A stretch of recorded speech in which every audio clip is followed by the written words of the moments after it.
So I absolutely love early adopters. Look, as someone who is probably like you, a visionary, someone who's a creative who likes to, develop new things, I love when other people jump in early. When they are early adopters. To me, that's when the most life is. That's the most exciting.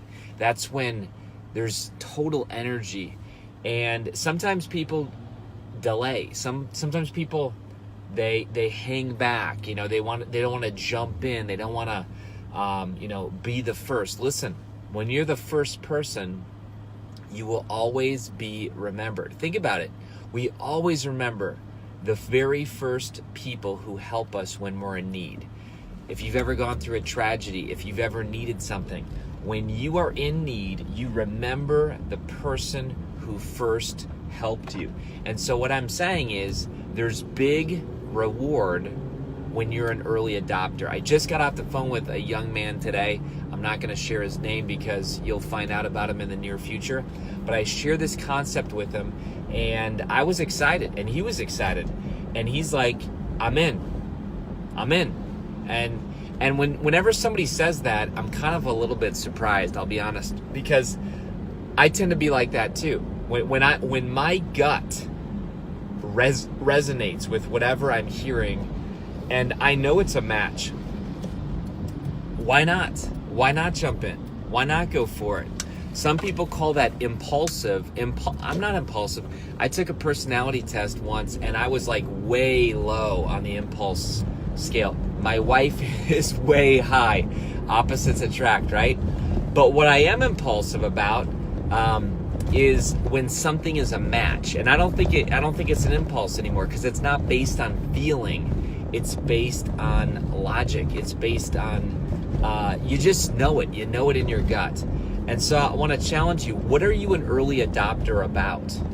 And what do you drag your heels about? And here's what's interesting. If you drag your heels in the beginning, you'll probably drag your heels the whole way.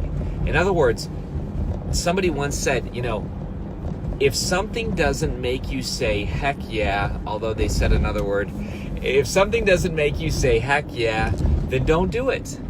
And so, why do we have to be convinced many times and persuaded and then go begrudgingly? I want to be around people who see it, who feel it, who go for it. In my favorite book, even Jesus said, look, follow me. And it says, boom, they left their nets, they left their father, and they followed him. Whether it's life, whether it's business, we know about this in terms of business. Ray Kroc walks into the McDonald's restaurants, right, in the beginning. And I'm not a McDonald's expert or anything, but as the story goes, he walks in and he sees this speedy service system.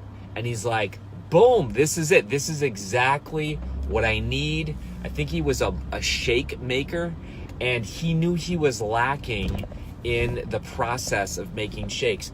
But when he walked in and saw the McDonald's brothers, immediately he was an early adopter, and he wanted the whole thing. He's like, I'm taking the whole thing. Let's roll. Let's make it happen.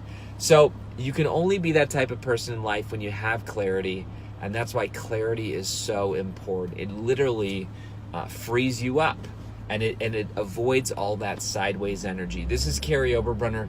Be a soul on fire today.